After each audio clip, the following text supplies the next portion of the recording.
iSulman emva kokuthi ngisayine i-contract ya 3 months kwawukuthi emva lapho-ke izoqhubeka. Meyiqhubeka-ke selifuna ukuthi lilale nami.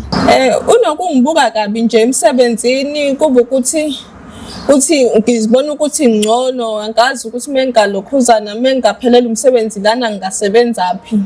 Kade sizikhiphile uthi wesefuna nokuthi alale, esefuna nokuthi silale.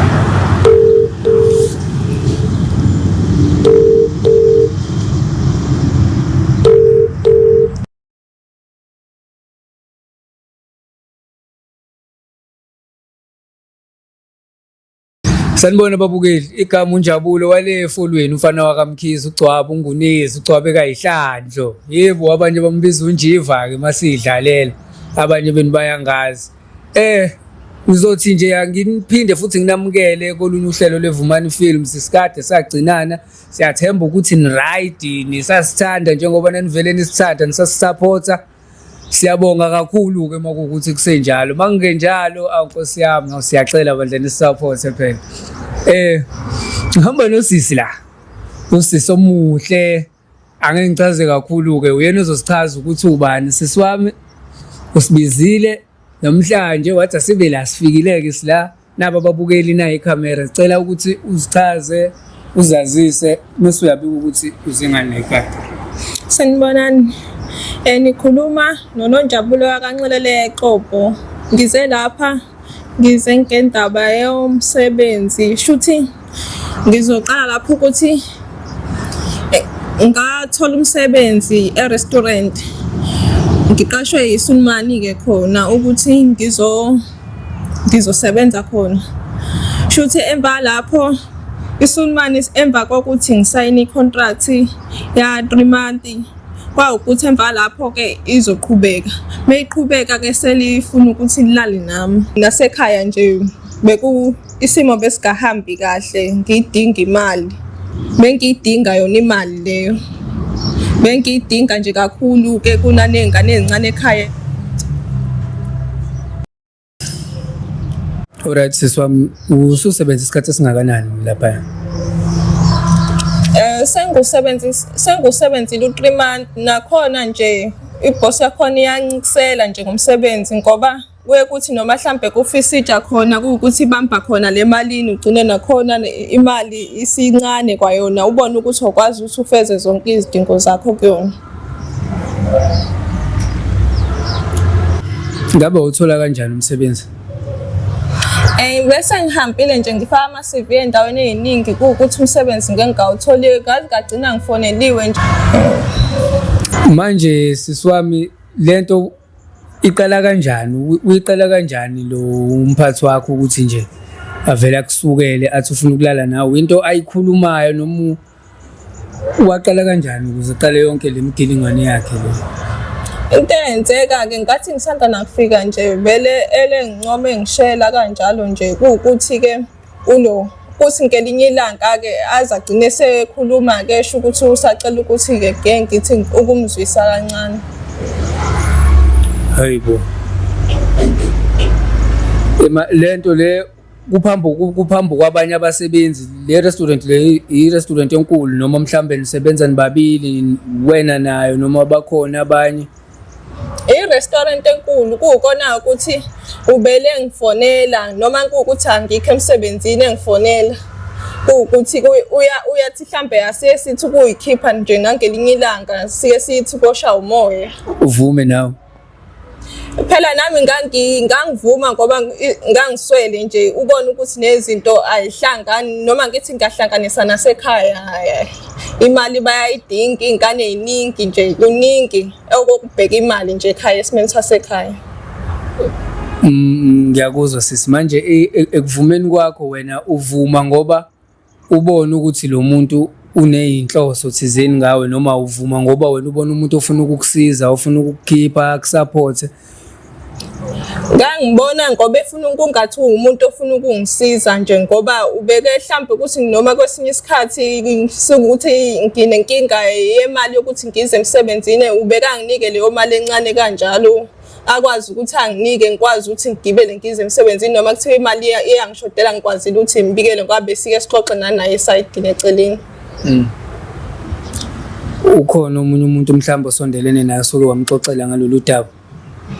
Bengike ngikhulume nje nomunye usisi esebenza naye khona laphaya, ngimtshene nje ngale ndaba, ngisho ukuthi angazi nami ngizoyimisa kanjani ngoba phela uwona msebenzi okhona mengingayeka khona kukho le ngaya ukuthi ngingaya khona. Mawusho kanjalo phela sisi uqonda ukuthi shuthi nawe ubuconsider lokho ukuthi into obungayenza? No, ngeke ngayitshena ukuthi ngingayenza. Ithuke seyenzeka ngenxa yesimo semali, ukuthi ke imali kade ingekho naye uyena umuntu engithi mengithi ngiyacela mhlawumbe usizo uyena ukuthi akwazi ukuthi angisize ngayimali. Shuthi lo muntu lo kahle kahle ubona ukuthi udinga usizo kuyena yena wasabona ukuthi akathathe advantage. Babukile izinto abajwayeleke ukuzenza lezi abantu, especially mabebona ukuthi mhlawumbe umuntu oswele, bagcina sebethatha advantage. Ingakho ngike ngisho ukuthi noma ngathiwa uswele kanjani kumele uzazi. So Nonjabulo, wena ngalesikhathi lento le eqala ukuyenza lo baba lo wa reacta kanjani? Mhlambe wakhombisa ukuthi awuthandi meqale lokho ekhuluma zonke lezi zinto lezi ayikhuluma kuwena njengomsebenzi, phela kumele ngabe ukhuluma zonke lezi zinto kuwena. Ngalesikhathi eqala nje ukuyikhuluma kuwena kwathini? Bengingathandi, ngimtshela ukuthi ukuthi uyena ubengicisela ngomsebenzi, ubengicisela nje kakhulu kangangokuba ubekangitshela ukuthi uzongilalisa mhlawumbe isonto lonke, mewukuthi ke ngithi ngingahambisani nalento asuke eyisho ngaleso sikhathi.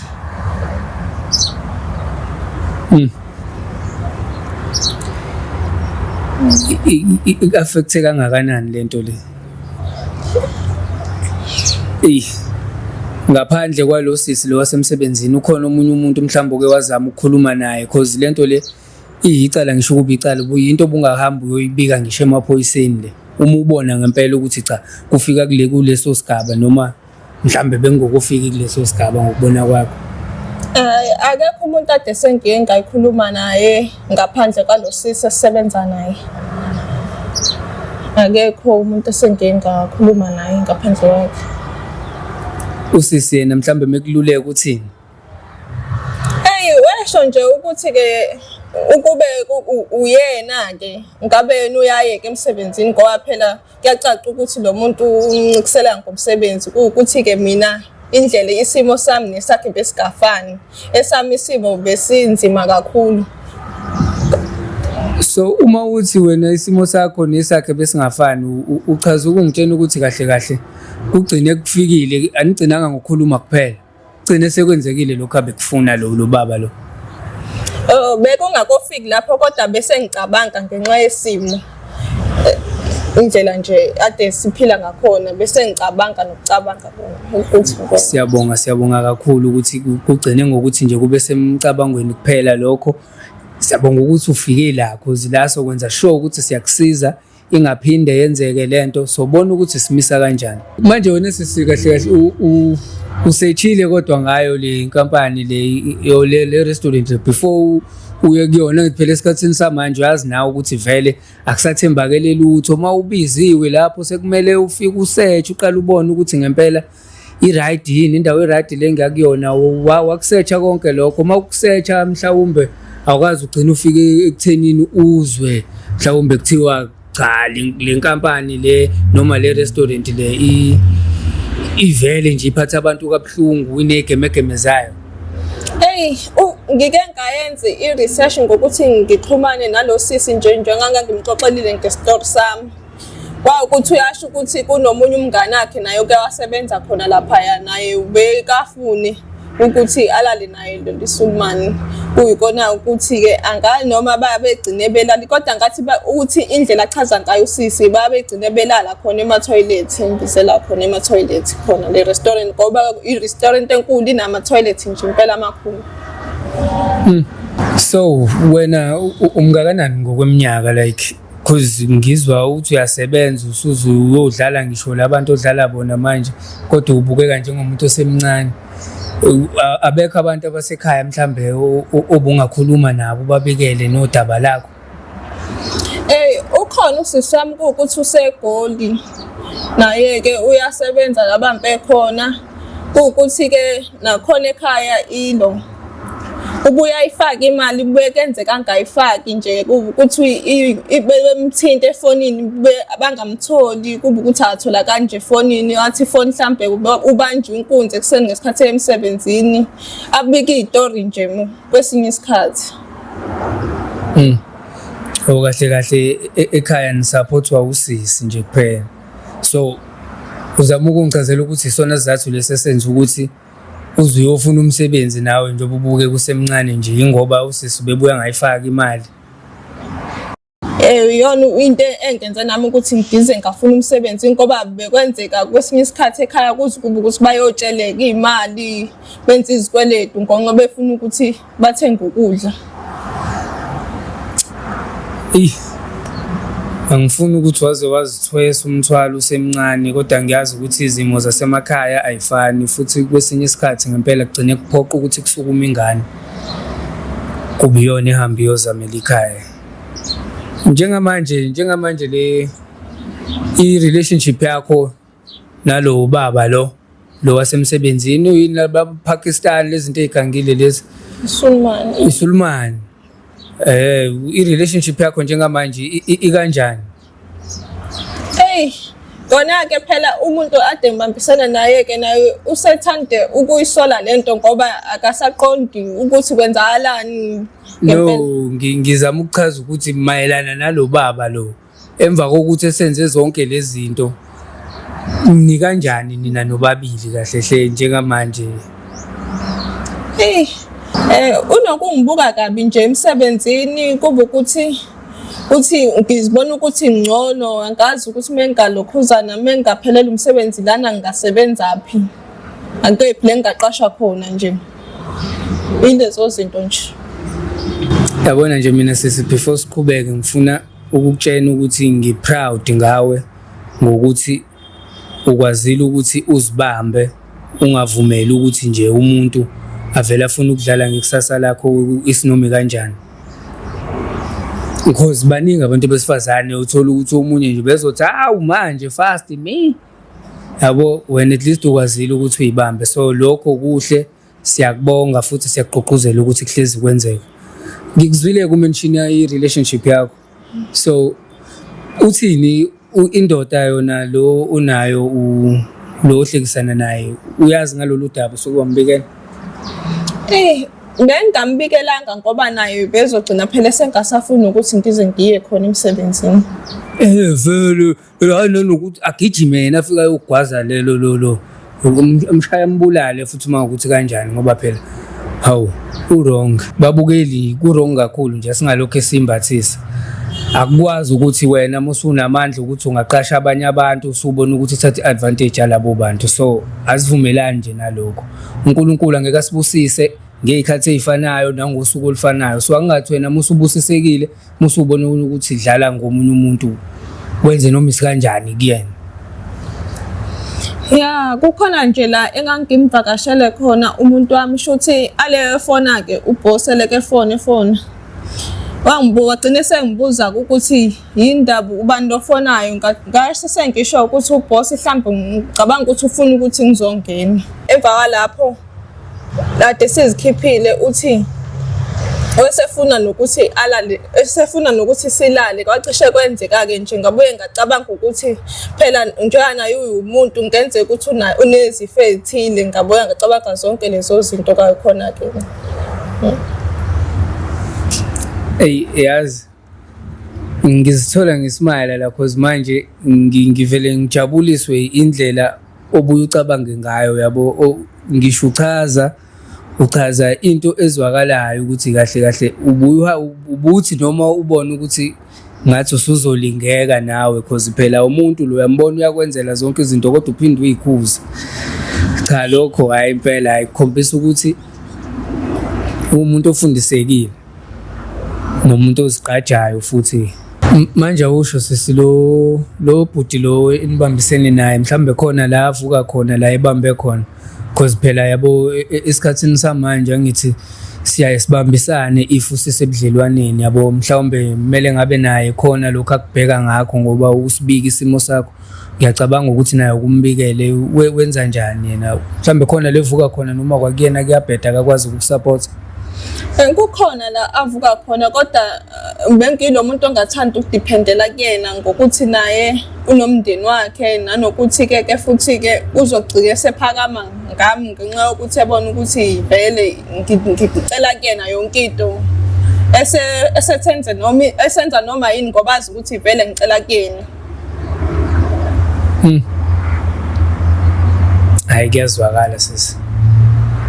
Angifuni mina lokho ngicina kakhulu ngimbuzo ngoba kwamina lento nje ayingiphathi kahle. Sivele sibhekene nezinkinga laza labantu bangaphandle laba, ubona laba mazayizayi masulumani, zonke lezi zinto zangaphandle ezifika la zizenzele lemzansi kuze kufike ekuthenini ukuze kuzokwenzeka lento esiyenzeka kuwena manje. Ngoba futhi ngineshow ukuthi ayiqali ngawo, hlezi siyibona izitori la khona kuma TV khona emafonini la, hlezi kunezitori eziqhamukayo ezisimila kulesi sakho. Ngicabanga ukuthi manje sivele nje silungise izinto fast, esimfonela usisi wakho. Umuntu kanjani akayena nje umuntu osensitive. Phela ukuthetha uyathetha ke yena kodwa ngicathuza uzo-understand phela mase ngimtshena yes. Hayi asingabe sisapholisa amaseko, bengicela ukuthi ungifakele inamba yakhe la.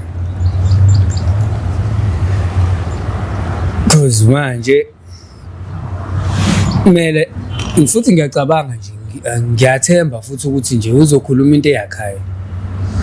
Ngeke avuma ukuthi ingane yakubo izithathe izinqumo ezikanje. Nami futhi ngeke ngivume. Uba igama lakhe? Londiwe. Londiwe.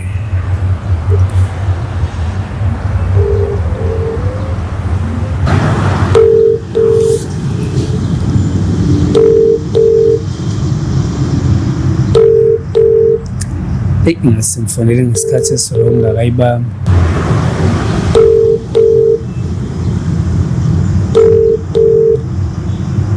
Unesho ukuthi inamba yakhe le? Speed is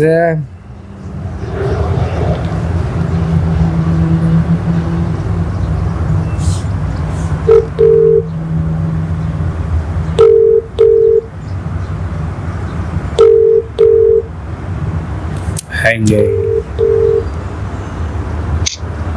Hello? Yebo sawubona. Yebo ninjani? Siyaphila sisi. Ngabe ngikhuluma noLondiwe?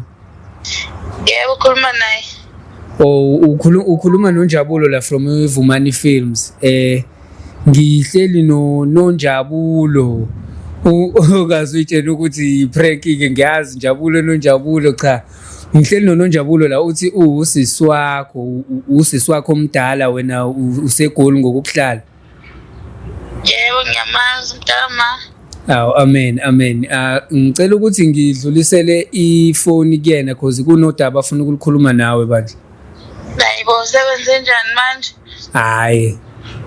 Ngifuna ukukhuluma indaba zabantu kodwa akukubo uzozwa nje sisi. Ngicela nangu. Okay nanki. Ya mntama njani? Ngiyaphila njani? Ngiyaphila nami dadewethu. Bengifuna ukutshena ngodaba lolu njengoba wazi ukuthi ngisebenza e-restaurant. Manje leli Sulumani ke leli selifuna ukulala nami. Hayibo. Kanjani manje? Liyangikusela nje ngomsebenzi noma ngithi ngenzani, lifuna ukuthi nje ngilale nalo ke. Hawu into ebuhlungu kanjena. Ngiyacela mntama ungayenzi leyo nto yazo. Okay sis. Ngiyacela ungavumi. Kwaze kwanzima yazi. Kodwa ngizobona ukuthi ngenze njani, nami ngizozama lana, ngizokhulumela noboss wami, ngizozama ukukhuluma noboss wami la. Ngibona ukuthi ayikho into angayenza. Hawu ungavumi ngempela ukuyenza leyo nto. Alikushongo nokuthi linika isikhathi esingakanani. Ngihleli nje lonke leli sonto. Ngitheme ukuthi ngifuna ukubuya ke ngizoza kuleli elilandelayo. Ngiyacela nje ungayivumi leyo nto, ungayenzi mntama usemncane kabi. Ngiyazi mhlambe ngaze ucabanga ukwenza ngoba nami imali sengibuye ngayifaka ekhaya nami yikho ukuthi imali angisayitholi.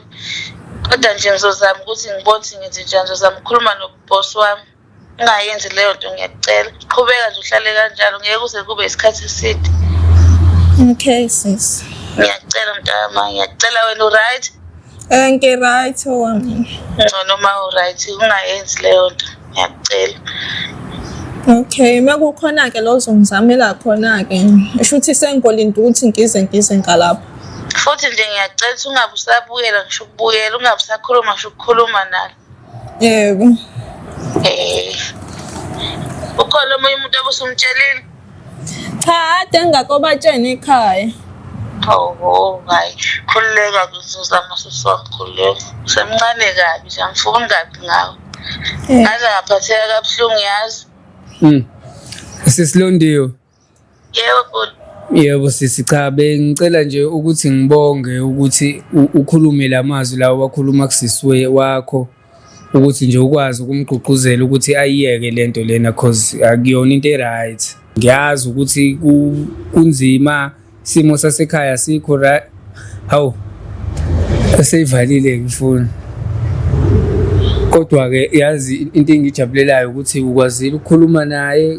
Khona mhlawumbe okusalile siphinde simfonele futhi. Hayi, okubalulekile ikona lo kade ngifuna ukumbikela khona.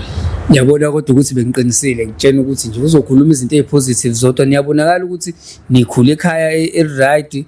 Ngiyacela ukuthi nangelinye ilanga sisi ningashintshwa isimo, ukuthi isimo sikanjani ekhaya. Isimo siyalunga, siyashintsha isimo.